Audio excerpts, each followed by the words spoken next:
Ano akala mo sa sarili mo? Sinambo? May mga tauhan ka. Ba't di mo sinama?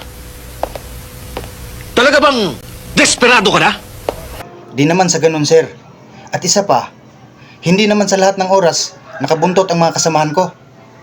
Hindi ko rin naman pwedeng sabihin sa mga kalaban na time out muna dahil wala pang kasamahan ko. Ano ito? Basketball? Nagiging pilosopo kaya ata, Inspektor. Kung hindi mo ko kaya respetuhin, huwag mo akong babastusin. Baka nakakalimutan mo. Ako ang superior officer mo. Gusto mo masuspende? Di suspindihin nyo. Sir, hindi nakatahi sa balat ko ang tsapa ko. At kung sa tingin nyo, mali ang ginawa ko, gawin nyo ang gusto nyo gawin.